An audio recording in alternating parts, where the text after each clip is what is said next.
आप जैसा कि जानते हैं कि कई चर्चाएं ऐसे आती है, खास करके अनुसूचित जाति, जनजाति और एसटी, एससी, ओबीसी। हम जब सामाजिक न्याय की बात करते हैं तो सामाजिक न्याय में हम अंतिम पंक्ति के बारे में बात करते हैं। और आज यहाँ बैठे इस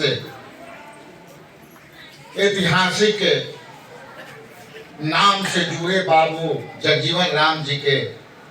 इस संस्थान में यदि ये समाज के अंतिम पंक्ति के लोग बैठे हैं तो यदि ये समाज के मुख्यधारा से कटे हैं और आज भी शिक्षा से यदि ये वंचित हैं तो उसके लिए जिम्मेवार ये नहीं है, इसके लिए जिम्मेवार सिस्टम है और इस सिस्टम में बैठे लोग हैं।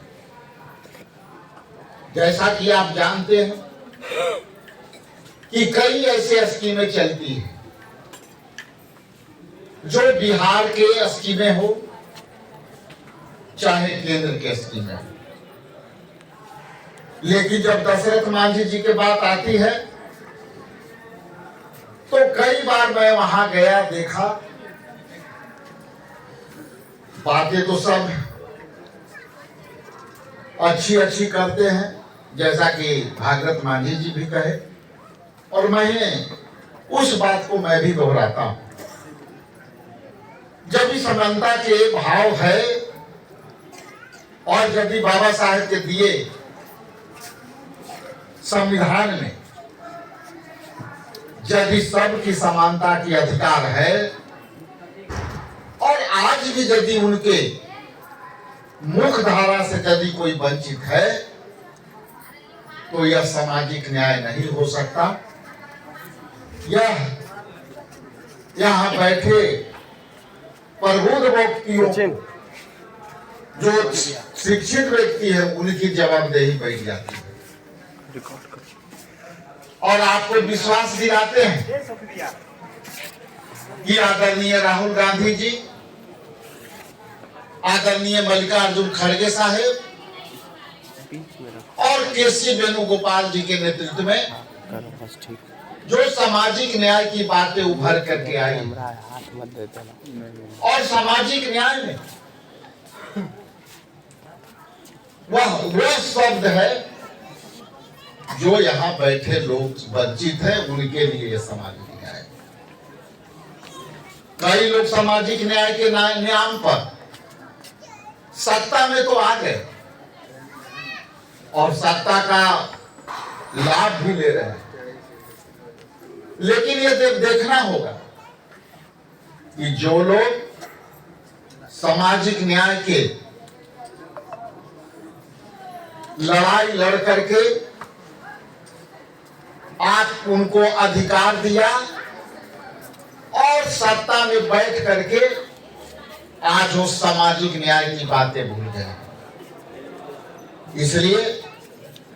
यह जरूरी है कि सत्तासीन के बाद जो लोग बैठे हैं आपको पहचानना होगा, आपको चिन्हित करना होगा कि आखिर सामाजिक न्याय की लड़ाई लड़ते लड़ते आपने जो बल दिया वो क्या बल का प्रयोग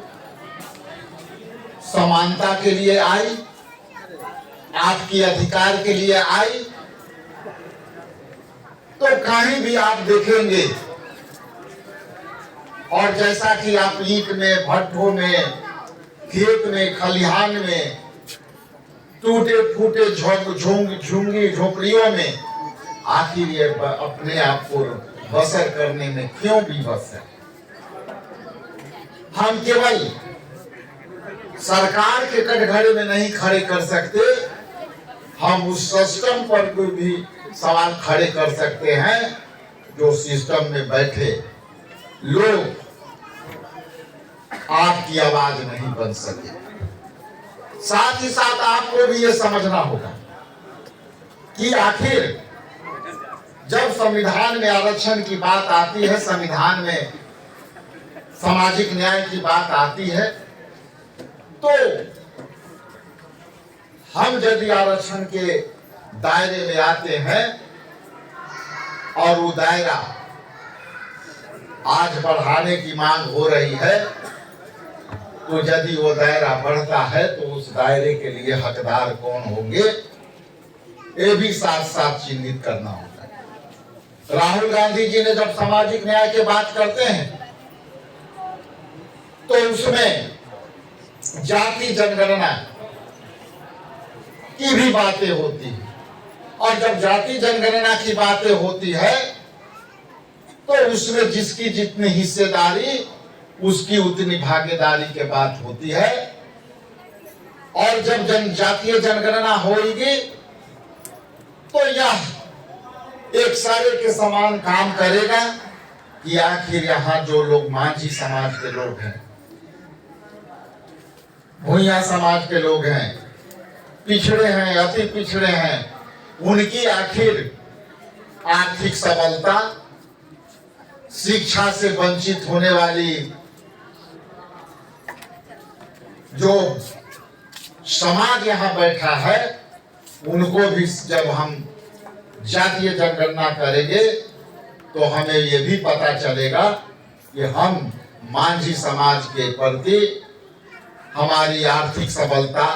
क्यों नहीं पहुंची है, इनकी पास शिक्षा क्यों नहीं पहुंची है, इस पर भी अध्ययन होगा। इसलिए मैं आप सबसे आग्रह करना चाहता हूं कि कई बार ऐसे बातें आती हैं, हम भी उसी समाज से आते हैं, ज्यादा फर्क नहीं है। आप भूइया समाज से आते हैं, मांझी समाज से आते हैं, मैं भी चमार जाति से आता हूं, और कई बार आपको देखना पड़ेगा कि अगल बगल बैठे जो हमारे 22 जातियां हैं, उस 22 जातियों के साथ भी हमें मिल करके एक दूसरे के सुख दुख को समझना पड़ेगा। चूंकि सत्तासीन में बैठे लोग, खास करके आरएसएस के लोग, हमें जो है धार्मिक दुर्भावना में फंसा करके और हमें अपने किताबों और पुस्तकों से अलग रखने का प्रयास है, उस पर भी आपको ध्यान देना होगा। इसलिए जब वोट आती है तो कई शिकायतें मिलती हैं कि अनुसूचित जाति के लोग किसी तरह से प्रभाव में आकर, किसी भी तरह से प्रलोभन में पड़कर इनको लोग गलत फायदा उठाते हैं, जो कि मैं ऐसा नहीं मानता। ये मैं बिल्कुल नहीं मानता इस बात को। लेकिन यदि ये बात आती है तो इससे हमें सबक भी लेना पड़ेगा कि आखिर ये बातें क्यों आ रही हैं। हम जानते हैं